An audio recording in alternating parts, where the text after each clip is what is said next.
लाखों करोड़ों दुरूदो सलाम मोहम्मद मुस्तफ़ा सल्लल्लाहु अलैहि वसल्लम उन पर और उनकी आल औलाद पर। अस्सलाम वालेकुम, मैं आपका होस्ट हसन शहबाज। आप देख रहे हैं Hasan Shahbaz official YouTube channel. लाखों करोड़ों दुरूदो सलाम मोहम्मद मुस्तफ़ा सल्लल्लाहु अलैहि वसल्लम उन पर और उनकी आल औलाद पर। अस्सलाम वालेकुम, आपका होस्ट हसन शहबाज। आप देख रहे हैं Hasan Shahbaz official YouTube channel.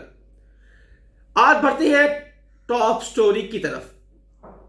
सनम जावेद की एटीसी अदालत में जमानत मंजूर।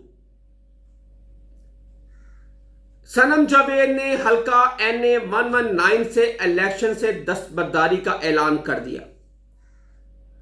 लाहौर ने खौफ के बुत तोड़ दिए।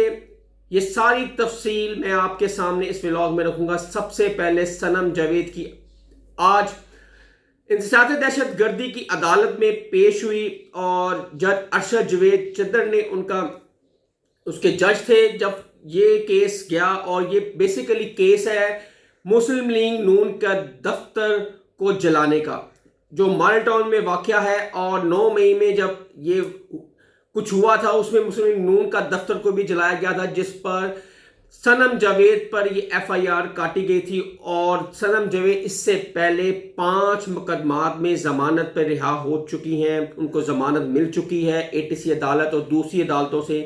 आज ये एक आखिरी केस था जो सनम जावेद पे था और बाकी सब में उनको जमानत मिल चुकी है। लेकिन जैसे ही अरशद जवेद चद्दर ने, जो जज थे, उन्होंने फैसला सुनाया कि सनम जावेद को कबल इस वक्त गिरफ्तारी जमानत मंजूर की जाती है, तो वहां से सरकारी वकील उठते हैं तो वो कहते हैं कि जी सनम जावेद के बहुत ठोस शवाहिद हैं, जो उन्होंने मुस्लिम लीग नून का हाउस जलाया और उन्होंने ही लोगों को उकसाया और कहा कि इसको आग लगाएं। और सनम जावेद के उकसाने पर लोगों ने, कारकुनों ने मुस्लिम लीग नून के हाउस को, दफ्तर को जलाया। ये कहना था सरकारी वकील का। लेकिन जैसा आपने कहा, इस ऐसे कोई शवाहिद आप पेश नहीं कर सके कि जिसमें सनम जावेद डायरेक्ट मुलविस है। और इस तरह जज ने उनको जमानत मंजूर की और उनको रिहाई का हुक्म दे दिया। और सनम जावेद, मैं आपको ये बता दूं, सनम जावेद उस टाइम अडयाला जेल में थी, वो दहशतगर्दी अदालत में नहीं थी। और जैसे ही उनके रिहाई का उनकी मंजूर हुई और जज साहब ने कहा कि इनकी जमानत मंजूर की जाती है और सनम जावेद को रिहाई का हुक्म दिया जाता है, तो इस तरह सनम जावेद के रिहाई होने से पहले शादमान थाने में, जो 9 मई में जलाओ घेराव हुआ था और वहां का रिकॉर्ड साड़ा था और तोड़फोड़ हुई थी शादमान थाने में, अब उसमें उनको नॉमिनेट कर दिया गया है। अब सनम जावेद शादमान थाने में उनकी गिरफ्तारी डाल दी है। 678 उसका नंबर है, उसमें अब वो गिरफ्तार हो चुकी हैं। जो इसमें जमानत उनको मिलनी थी और अगले केस में उनकी गिरफ्तारी डाल दी गई है। ये खौफ है इन लोगों का कि एक आम कारकुन, वो कोई MPA MNS भी नहीं है, उसको इतना इन्होंने चढ़ा दिया है कि अब वो इतनी पॉपुलर हो चुकी है कि इनके सरों पे वो चढ़ गई है। वो एक आम सी शेरनी है PTI की, इमरान खान की, और एक वो इतनी बड़ी सियासी रहनुमा नहीं थी जो इन्होंने बना दिया अब उसको। और अब वो उसका लेवल है कि वो मरियम नवाज के खिलाफ इलेक्शन लड़ने का उन्होंने कहा था। लेकिन अब सनम जावेद एक केस से जमानत मिलती है, दूसरे केस में पकड़ लेती है। मुतअद्दिद 5 दफा उसको जमानत मिली और छठे केस में उसको गिरफ्तार कर लिया जाता था। छठे केस से आज जमानत मिली तो 7वें केस में उसको गिरफ्तार कर लिया था। यही जज का आज कहना भी था कि 6 महीने पहले आपको याद ये नहीं था कि सनम जावेद मुस्लिम लीग नून हाउस में जलाओ घराओं में मुलविस हैं। ये आपने एन मौके पे कुछ महीने पहले, 2-3 महीने पहले इन्होंने ये केस डाला है इसमें। जज ने अपने आज रिमार्क्स में भी कहा है कि आपने, ये लगता है कि सियासी इस पर इंतकाम लिया जा रहा है। और वाकई ये सियासी इंतकाम है ठीक है, सनम जवेद अगर किसी केस में मुलविस हैं तो उसको सजा दे, अगर नहीं है तो किसी औरत, किसी मां पे इतना जुल्म ना करें कि कल वो आपकी बारी भी आनी है। आपने सारी जिंदगी तख्त पे नहीं बैठे रहना। जैसे इमरान खान समझते थे ना कि सारी जिंदगी मैंने यूं ही लाइफ गुजारनी है, यूं ही मेरी जिंदगी चलनी है, मैं किसी से बात नहीं करूंगा। नहीं, एक दिन आना है जब आपको इक्तदार से नीचे उतरना है। ये सब कुछ सोचना चाहिए कि आज अगर हम इक्तदार में बैठे हैं तो कल हम ओपोजिशन में भी तो बैठेंगे ना। अगर आज हम ओपोजिशन के खिलाफ ये कर रहे हैं तो कल हमारी बारी भी आ सकती है। ना ये इमरान खान ने सोचा, ना अब मुस्लिम लीग नून सोच रही है।